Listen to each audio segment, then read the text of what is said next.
మీ ఎలాంటి వ్యాపార ప్రకటనలకైనా వెంటనే మా ఛానల్ సంప్రదించండి. హాయ్ హలో నమస్తే, welcome back to our channel. నేను శిరీష. ప్రజెంట్ మన స్టూడియోలో ఉన్నారు తేజస్విని గారు, మేడం గైనకాలజిస్ట్. మేడంతో మాట్లాడతాం. Hi madam. హాయ్ అండి. సాధారణంగా ఒక గర్భం రావడానికి, ఆఫ్టర్ మ్యారేజ్ తర్వాత ఒక గర్భం రావడానికి ఎంత టైం పడుతుందంటారు? ఈ టైం అనేది పర్టికులర్గా ఎలాంటి చెప్పడానికి ఉండదండి. నార్మల్గా కరెక్ట్ టైంకి వాళ్ళకి పీరియడ్స్ రెగ్యులర్గా వస్తుండే ఎగ్ ప్రాపర్గా రిలీజ్ అవుతున్న వాళ్ళలో ప్రెగ్నెన్సీ న్యాచురల్గానే కనిపిస్తుందండి. అంటే ఎగ్ రిలీజ్ అయ్యే టైంలో కన్సెప్షన్ జరిగినట్టయితే వాళ్ళకి ప్రెగ్నెన్సీ న్యాచురల్గానే కనిపిస్తుంటుంది. బట్ ఎప్పుడు మనం ప్రాబ్లమాటిక్గా ఫీల్ అవ్వాలంటే మ్యారేజ్ అయిన తర్వాత 12 months పాటు వాళ్ళు రెగ్యులర్గా అన్‌ప్రొటెక్టెడ్ సెక్స్ చేస్తున్నప్పటికీ వాళ్ళకి సంతానం లేకపోతే అప్పుడు మాత్రం ప్రాబ్లమాటిక్గా కన్సిడర్ చేస్తూ ఉంటాం. ఇది కూడా డిపెండ్ అయి ఉంటుంది. సపోజ్ వాళ్ళు యంగ్ ఏజ్లో ఉన్నారనుకోండి, వాళ్ళకి 12 months పాటు అవసరం ఉండదన్నమాట. న్యాచురల్గానే కన్సెప్షన్ అయ్యే అవకాశం ఎక్కువగా ఉంటుంది. కొంతమందికి అడ్వాన్స్డ్ ఏజ్లో ఉంటారు, ఆఫ్టర్ 35 years ఉన్న వాళ్ళు. వీళ్ళు ఎలా అంటే 12 months పాటు వెయిట్ చేయకుండా మ్యారేజ్ అయిన తర్వాత 6 months లోపల కనుక కన్సీవ్ అవ్వకపోతే అప్పుడు వాళ్ళు ట్రీట్మెంట్ తీసుకోవడం అవసరం.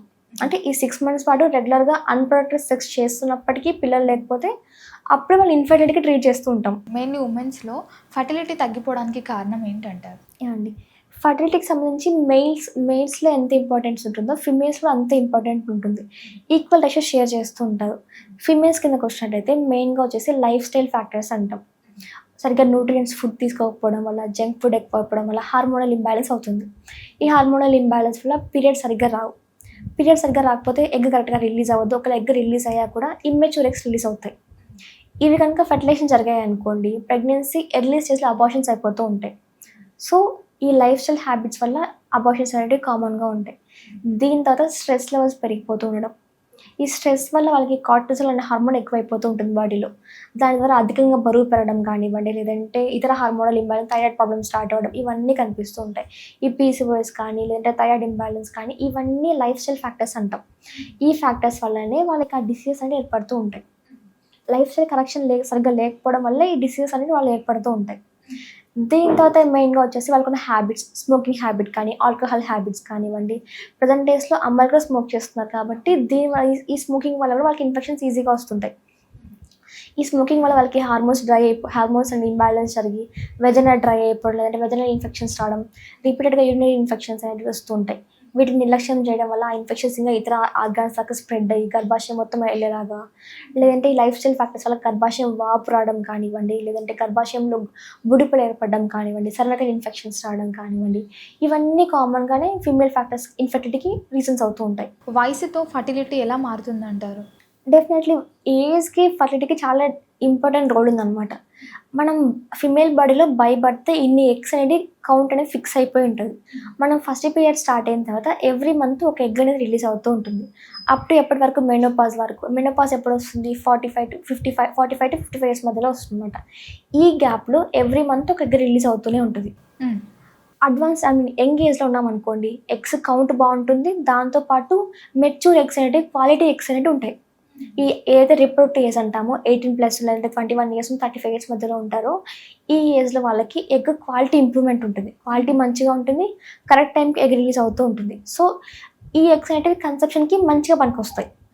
అలాంటి ఎగ్స్ ఫెర్టిలైజేషన్ జరిగితే ప్రెగ్నెన్సీ హెల్దీగా ఉండేలాగా, బేబీ హెల్దీగా ఉండేలాగా, మదర్ హెల్దీగా ఉండేలాగా, 9 months వరకు క్యారీ చేసేలాగా కూడా హెల్దీగా జరిగిపోతూ ఉంటుంది.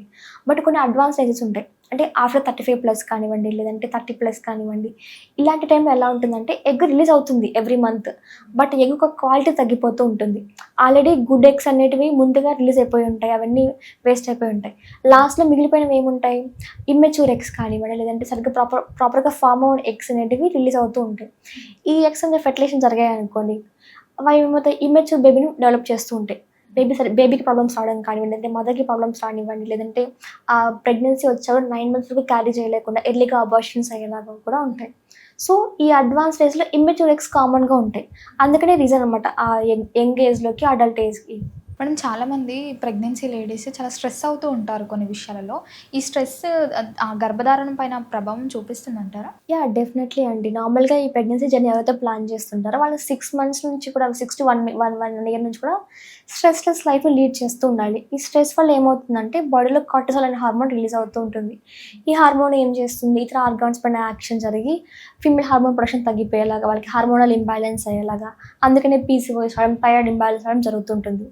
సో ఈ స్ట్రెస్ వల్లనే అన్నీ వస్తున్నాయి కాబట్టి ఆ స్ట్రెస్ తగ్గించుకుంటేనే ఆ హార్మోన్స్ ఇంబ్యాలెన్స్ అవ్వకుండా ప్రాపర్గా సైకిల్ ఉండేలాగా, ఎవ్రీ మంత్ రెగ్యులర్ సైకిల్ ఉండేలాగా, ప్రాపర్ ఎగ్ రిలీజ్ అయ్యేలాగా కరెక్ట్ టైంకి ఉంటుందన్నమాట.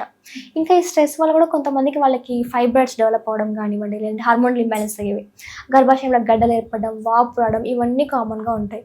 స్ట్రెస్కి ఇంత రిలేషన్ ఉందా అని అనుకుంటుంటారు. ఎందుకంటే స్ట్రెస్కి ఫిమేల్ హార్మోన్స్కి ఇంటర్లింక్ అయి ఉంటుంది. ఈ స్ట్రెస్ వల్ల హార్మోన్స్ ఇంబ్యాలెన్స్ అవుతుంది. హార్మోన్స్ ఇంబ్యాలెన్స్ వల్ల లావు పెరుగుతుంటారు. ఈ లావు అవడం వల్ల కూడా వాళ్ళకి ఆ ఫీమేల్ హార్మోన్స్ ఏవైతే ఉంటాయో అవి తగ్గిపోతూ ఉంటాయి. దాని ద్వారా పీరియడ్ సైకిల్స్ లేట్ అవ్వడం, లేదంటే ఎక్కువ రోజులు బ్లీడింగ్ అవ్వడం, ప్రాపర్గా గర్భాశయం స్ట్రెంథనింగ్ లేకుండా వీక్గా అయిపోవడం, లేదంటే వాపు రావడం, ఇవన్నీ కామన్గా ఉంటాయి. మేడం, నార్మల్గా మన జీవన శైలి మీద ఈ ఫర్టిలిటీ అనేది ఎంత ప్రభావం చూపిస్తుంది అంటారు? అండి ఈ మన లైఫ్ స్టైల్ ఫ్యాక్టర్స్కి ఈ ఫర్టిలిటీకి చాలా ఇంపార్టెంట్ రోల్ ఉందన్నమాట. మనం కనుక ప్రాపర్గా డైట్ చేస్తాం, డైట్ అంటే ప్రాపర్ న్యూట్రిషన్స్ ఫుడ్ తీసుకుంటూ, స్ట్రెస్ లెవెల్స్ని తగ్గించుకుంటూ, మనకున్న హ్యాబిట్స్ని తగ్గించుకున్నట్టయితే ఫర్టిలిటీ ఛాన్స్ అంత ఇంప్రూవ్మెంట్ అవుతూ ఉంటాయి. మన ఓల్డ్ డేస్లో అమ్మమ్మలు కానివ్వండి, లేదంటే తాతమ్మలు కానివ్వండి, చాలామంది పిల్లలు ఉండేవాళ్ళు. అవును. అది కూడా ఈజీగా న్యాచురల్ కన్సెప్షన్ ఉండేవాళ్ళు. బట్ ప్రజెంట్ డేస్లో ఏమవుతున్నాయి, ఐవీఎఫ్లు లేదంటే ప్రెగ్నెన్సీ కోసం చేయించుకోవడం కానీ ఇవన్నీ జరుగుతున్నాయి. ఇవన్నీ ఎందుకు వస్తున్నాయి? మన లైఫ్ స్టైల్ ఫ్యాక్టర్స్ వల్లనే. సరిగ్గా న్యూట్రిషియస్ ఫుడ్ తీసుకోకపోవడం వల్ల, జంక్ ఫుడ్ ఎక్కువైపోవడం వల్ల, లేదంటే తిన్న ఫుడ్ సరిగ్గా మంచిది తీసుకోకపోవడం వల్ల, న్యూట్రిషన్ అంటే మినరల్స్ కానివ్వండి, లేదంటే విటమిన్స్ కానివ్వండి లేకపోవడం వల్ల హార్మోనల్ ఇంబ్యాలెన్స్ జరుగుతుంది. ఈ హార్మోనల్ అసలు ఓల్డ్ డేస్లో హార్మోనల్ ఇంబ్యాలెన్స్ అనే పదమే ఎవరికి తెలియదు. ప్రజెంట్ డేస్లోనే ఈ ఫుడ్ వల్ల మనం తీసుకున్న లైఫ్ స్టైల్ ఫ్యాక్టర్స్ వల్ల, స్ట్రెస్ వల్లనే ఈ హార్మోనల్ ఇంబ్యాలెన్స్ స్టార్ట్ అవుతుంది. ఈ హార్మోనల్ ఇంబ్యాలెన్స్ వల్ల వాళ్ళకి పీసీఓఎస్ కానీ, థైరాయిడ్ ఇంబ్యాలెన్స్ కానివ్వండి, అంటే బల్క్ యూట్రస్ కానీ ఇవన్నీ స్టార్ట్ అవుతూ ఉన్నాయి. దాని ద్వారానే పీరియడ్స్ డిలే అవ్వడం, ప్రాపర్గా ఎగ్ రిలీజ్ అవ్వకపోవడం, లేదంటే ఆ గర్భాశయం వీక్ అయిపోవడం, ఇవన్నీ జరుగుతున్నాయి. సో ఈ లైఫ్ స్టైల్ ఫ్యాక్టర్స్ని కరెక్ట్ చేసుకున్నట్టయితే half of the problems clear అయిపోతాయి. ఇన్ఫెక్షన్స్ కానివ్వండి, లేదంటే హార్మోనల్ ఇంబ్యాలెన్స్ కానివ్వండి, గర్భాశయం వీక్ అయిపోవడం, బల్క్ యూట్రస్ కానీ ఇవన్నీ తగ్గిపోతూ ఉంటాయి. అప్పుడు ఫెర్టిలిటీ ఛాన్సెస్ ఇంప్రూవ్ అవుతుంది ఫీమేల్స్ ఆటోమేటిక్గానే.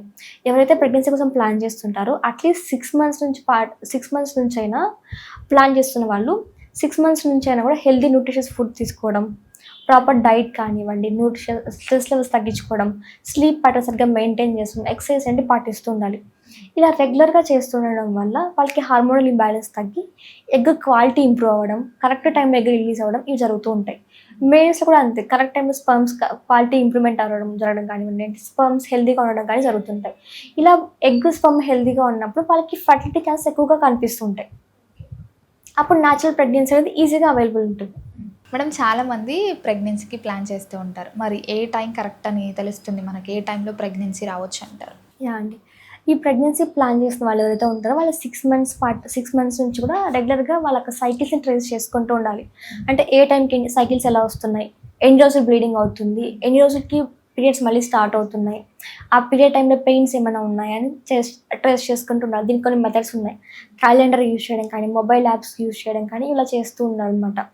ఇలా చేస్తున్నప్పుడు ఆ సైకిల్స్ రెగ్యులర్గా ఉన్నాయనుకోండి, సపోజ్ యావరేజ్గా 30 days సైకిల్ అనుకోండి, ఎగ్ ఎప్పుడు రిలీజ్ అవుతుంది, ఆ mid of the cycle release అవుతుంది అనమాట.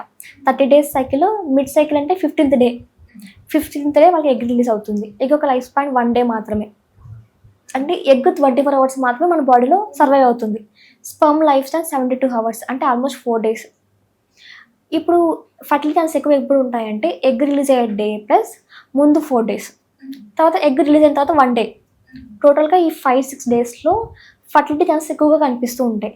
ఆ టైంలో కనుక కన్సెప్షన్ జరిగినట్టయితే వాళ్ళకి న్యాచురల్ ప్రెగ్నెన్సీ అనేది పాసిబిలిటీ ఎక్కువగా ఉంటుంది అనమాట. అవకాశం ఎక్కువ. ఒకవేళ ఎగ్ స్పర్మ్ న్యాచురల్గా నార్మల్గా ఉన్నాయనుకోండి, హెల్దీగా ఉన్నాయనుకోండి, ఈ ఫర్టైల్ విండోలో కన్సీవ్ అయ్యారనుకోండి వాళ్ళు, ఆ టైంలో ఈ 2 ఎగ్ స్పర్మ్ నార్మల్గా ఉంటే, హెల్దీగా ఉంటే ఫెర్టిలైజేషన్ జరిగి ప్రెగ్నెన్సీ వచ్చే అవకాశం ఎక్కువగా ఉంటుంది. సో ఏదైతే పీరియడ్ ఉంటుందో ఆ పీరియడ్ సైకిల్లో mid cycle plus 4 days plus 1 day, total ఈ 5 days ఏదైతే ఉంటుందో ఆ 5 daysని ఫెర్టైల్ విండో అంటాం. అంటే most possible chances of conception.